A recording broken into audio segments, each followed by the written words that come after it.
विधान परिषदेच्या 2 जागांसाठी शिंदेंच्या शिवसेनेमध्ये इच्छुकांची गर्दी असून अंतर्गत नाराजी सुद्धा मोठ्या प्रमाणात आहे। 2 जागांसाठी नीलम गोऱ्हे आणि बच्चू कडू या नावांची चर्चा आघाडीवर आहे। मात्र या दोन्ही नावांना विरोध देखील होतोय। नीलम गोऱ्हे यांच्या नावाला काही मंत्री आणि शिवसेनेतील नेत्यांचा विरोध आहे। राज्यसभेप्रमाणे नवीन चेहऱ्याला संधी द्यावी असा अनेकांचा सूर आहे। तर बच्चू कडू यांचा शिवसेनेशी काय संबंध असाही प्रश्न पक्षातील नेत्यांनी उपस्थित केला।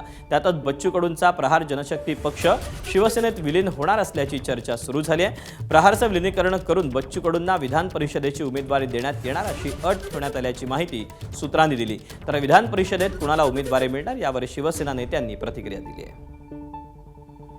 बघा, एकनाथ शिंदे साहेबांना आपण सगळेजण ओळखतात। एक सर्वसाधारण बाई, ज्या बाईने आयुष्यामध्ये आजही ती पत्र्याच्या घरात राहते, तिला खासदार केलं, त्यामुळे तो माणूस जादूगार माणूस आहे आणि बाळासाहेबांच्या विचाराचा माणूस आहे। तो माणूस कोणाला MLC देईल हे उजव्या हातापासून डाव्या हातालाही कळत नाही, त्यामुळे त्याच्यावर अंदाज लावणं चुकीचं आहे। येणाऱ्या विधान परिषदेच्या निवडणुकीसाठी अनेक जण इच्छुक आहेत, म्हणून अशी मागणी ही प्रत्येक पक्षाच्या नेत्यांकडे प्रत्येक जण करत असतो।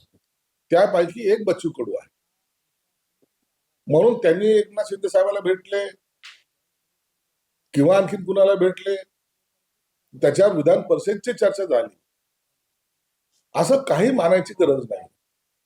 जोपर्यंत एकनाथ शिंदे साहेब हे स्पष्टपणे सांगत नाही तोपर्यंत बाकी सर्व भेटीगाठीला, बाकी सगळं उमेदवारीला कोणताही नावाला आणखी डिक्लेरेशन जोपर्यंत होत नाही तोपर्यंत काही अर्थ नाही।